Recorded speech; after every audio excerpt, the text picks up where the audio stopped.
AudioJungle.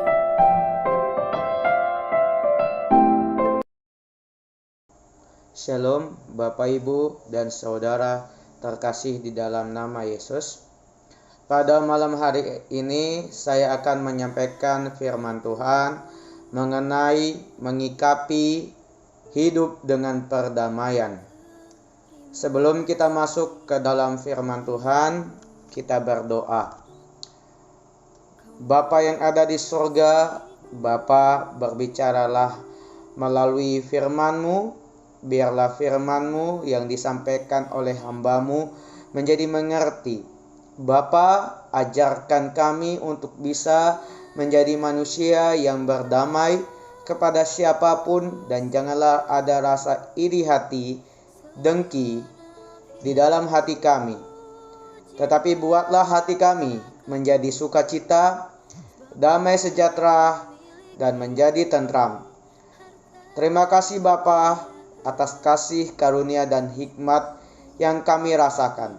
Di dalam nama anak Bapa, Putra, dan Roh Kudus. Haleluya. Amin.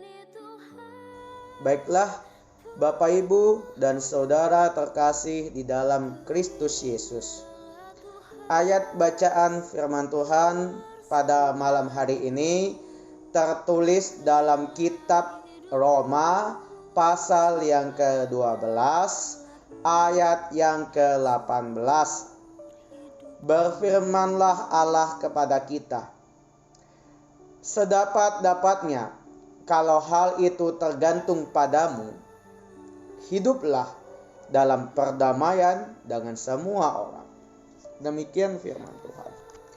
Bapak, Ibu, dan saudara-saudara terkasih dalam nama Yesus, Alkitab mengatakan bahwa mengikapi hidup dengan perdamaian adalah mudah bagi kita untuk membalas kebaikan dengan kebaikan dan kejahatan dengan kejahatan.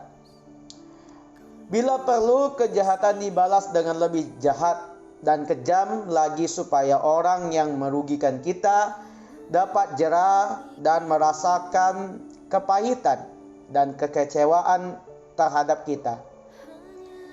Inilah kecenderungan manusia pada umumnya. Gigi ganti gigi, mata ganti mata. Tetapi sebaliknya, firman Tuhan justru mengajarkan kita untuk sebisa mungkin hidup dalam perdamaian. Hidup dalam perdamaian berarti tidak adanya konflik, pertengkaran, argumen, atau digambarkan sebagai keadaan tenang dan bersahabat. Memang perdamaian itu indah, namun kenyataan tidaklah selalu demikian.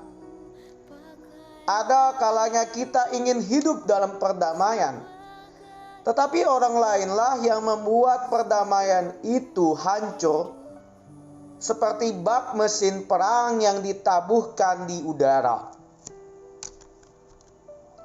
Ambil saja sebuah contoh kehidupan Ishak yang makin kaya karena berusaha, kemudian dibenci orang Filistin karena iri hati. Setiap penggalian sumur yang pernah ada dan digali oleh bapaknya, Abraham, dinyatakan oleh orang Filistin sebagai sumur mereka. Rusaknya perdamaian bukan dibuat Ishak, namun perdamaian masih dapat diusahakannya. Tetapi Ishak mengambil sikap mengalah dan berusaha mencari sumur yang lain. Tidaklah mungkin bagi kita maupun bagi Ishak sebagai pihak yang dirugikan, dikecewakan, disakiti, dan dironggorong untuk mengalah, apalagi membiarkan orang lain mengambil hak kita. Pertama, kita harus mengampuni, bahkan mengasihi musuh kita, karena ini adalah perintah Tuhan Yesus Kristus kepada kita sebagai manusia. Kasihilah musuhmu dan berdoalah bagi mereka yang menganiaya kamu. Artinya di situ kita tetap mengasihi musuh kita. Sekejam apapun musuh kita, tetaplah kita mengasihi mereka. Dan berdoalah kepada Tuhan supaya permohonan doamu itu, biarlah Tuhan yang menjamah, biarlah doamu dijamah oleh Tuhan supaya musuhmu yang tadi, biar dia bertobat, disentuh oleh Tuhan Yesus Kristus, anak putra Bapa Roh Kudus itu sendiri. Kedua, kita harus mengampuni karena ada hukum logika dari firman Tuhan yang mengatakan bahwa jika kalau kamu mengampuni kesalahan orang, Bapamu yang di surga mengampuni kamu juga. Tetapi jika kalau kamu tidak mengampuni orang, Bapamu juga tidak akan mengampuni kesalahanmu. Berarti pengampunan ini dari Tuhan yang diikuti dengan sikap hati orang yang kemudian mau mengampuni orang lain.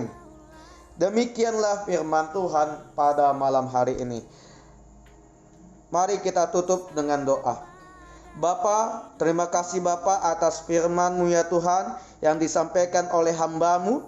Biarlah kami Tuhan sebagai manusia menjadi perdamaian, sukacita, mengasihi, mencintai sesama kami dan musuh kami ya Tuhan. Buatlah mereka Tuhan bertobat dalam nama Yesus Kristus. Terjadi pertobatan dalam hidup mereka Tuhan. Berkati setiap usaha, pekerjaan mereka Tuhan. Sebagai hamba Tuhan, sebagai pelayan, kasir, di manapun dia bekerja ya Tuhan. Urapi mereka Tuhan dengan dalam nama Bapa, Putra dan Roh Kudus. Haleluya. Amin.